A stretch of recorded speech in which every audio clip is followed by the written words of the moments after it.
Hello everybody and welcome back to another video. Right then, so I have done my last video, which admittedly was a little while ago. I do apologize for the wait between videos. Things happened. So I covered the why ships go over the horizon and how that can't work on a flat Earth. Today, buckle in. This is going to be a fun, short one, but informative. So, as I may have said, I like to glance through Facebook, see what's going on, and have a little laugh and giggle and argument with flat earthers on Facebook. And some of the things that I have seen regarding a certain topic, I think warrants its own little video. So, flat earthers seem to be very, very confused with the sun. How? I don't understand. But there we go. So, the sun. I'm sure everybody knows what the sun looks like.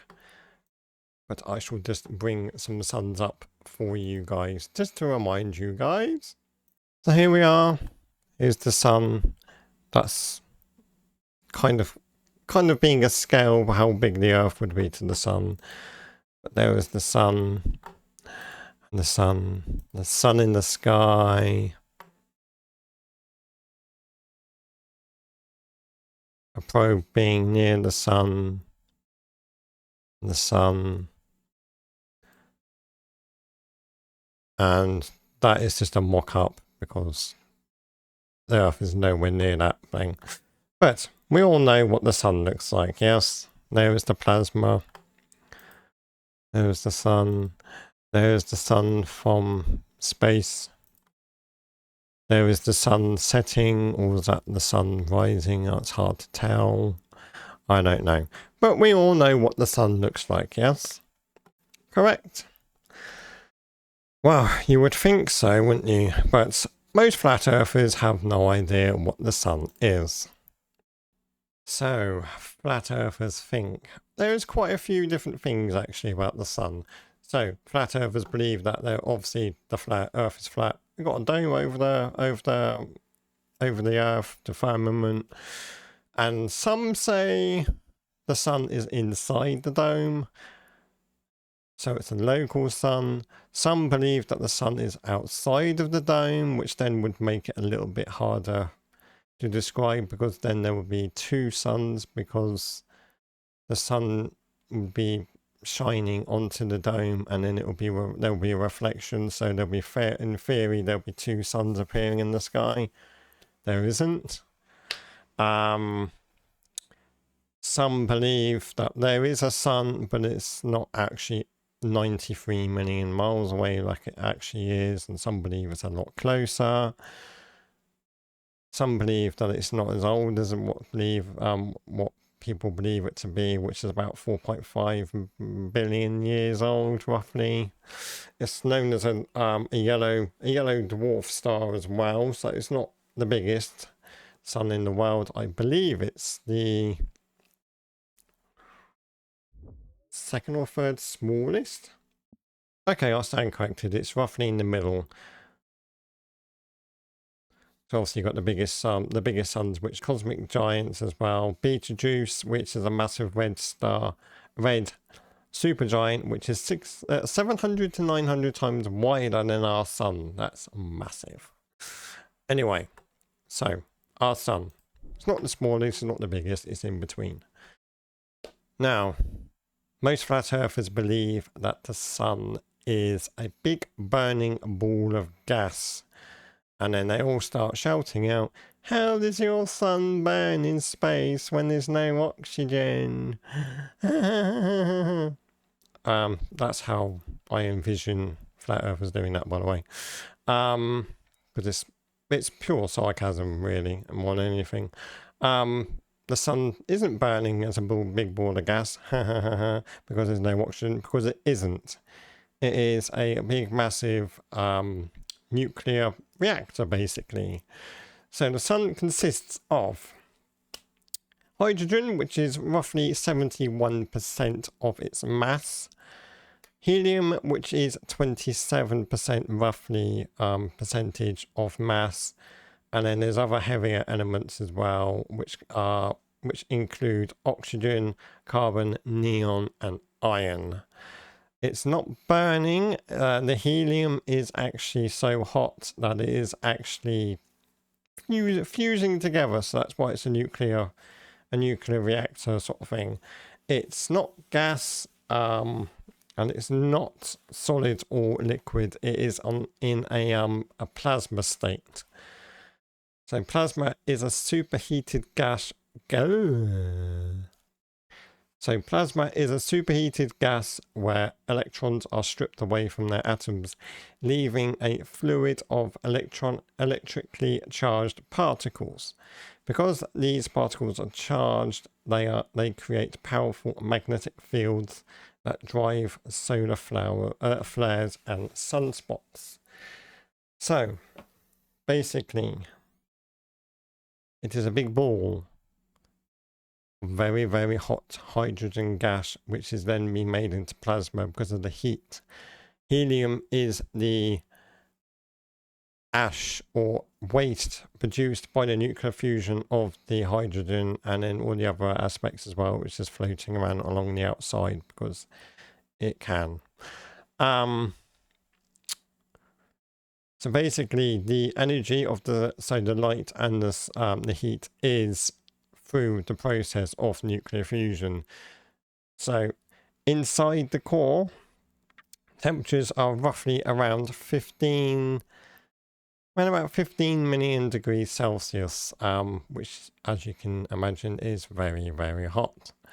Under this immense heat and gravity, hydrogen atoms are forced to combine and form helium. This process releases a massive amount of energy that travels to the surface and radiates out into the solar system as heat and light. And then there was a process which astronomers used to actually, which actually found out what the sun is actually made out of. And so they use light and, excuse me, I can't say this word very well, spectroscopy. There are videos about how that is done. I'm not going to explain it because I don't fully understand it myself, but that's how they figure out how the sun is actually made and is fusing and producing heat and light. So yes, so it's not a big burning ball of gas and requiring oxygen to feed the fire, because it is not a fire. So flat earthers, what are you on about? There is no fire in the sky. Well, there maybe is a fire in the sky somewhere, but not in space, because it can't happen. As quite rightly you are laughing, because it can't happen, because it isn't happening. Also, very recently, I have seen, also on Facebook, there is lots of, well, a few claims, not many, that I've seen that is claiming that the sun is local and electric. I don't know how that works. Are they meaning that it's plugged in and it's electric? I've also seen pictures of it actually being blue. I can roughly see the sun from where I'm sat, and it certainly is not blue. So I don't understand what that is all about. There is a theory of the electric sun theory, which they might have picked up on and actually think, oh, it's the actual thing, but this is what scientists are actually trying to figure out. So, the electric sun theory. My teeth are in and I can't speak. So, external power. The model suggests the sun. Let me show you what I'm. So, this is the electric sun theory. So, external power. The model suggests that the sun is essentially a glow discharge. Oh my god. in plasma acting as the positively charged electrode anode in a massive galactic circuit. What? Solar features. Advocates claim that phenomena like sunspots, coronal mass ejections, and the solar wind are best explained by electrical interactions and magnetic fields rather than internal nuclear reactions. So, flat earthers have picked up on this and are actually claiming that the sun is actually electric. The idea is out there. But it's just not actually been proven at the moment from what I can see.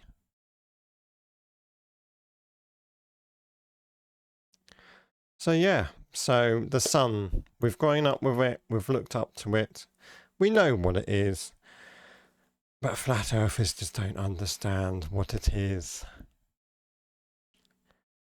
Oh dear. Big ball of burning gas with oxygen feeding it. Yeah, okay. Oh dearie me. So that is the sun in a nutshell in a very small video. I will cover things a little bit later on in the series regarding the sun as well, and the local sun and how it doesn't set apparently on the flat earth. But I just need to do an explanation of what the actual sun is and not what people believe it to be, and mixing it all up and making very false accusations. Hope you enjoyed the video.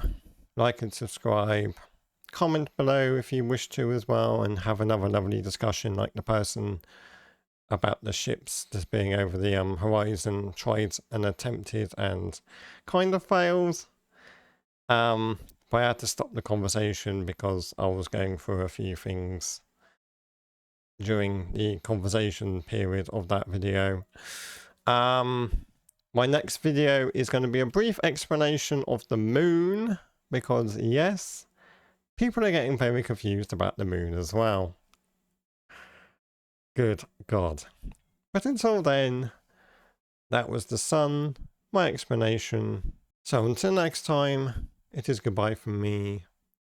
Goodbye. Bye bye.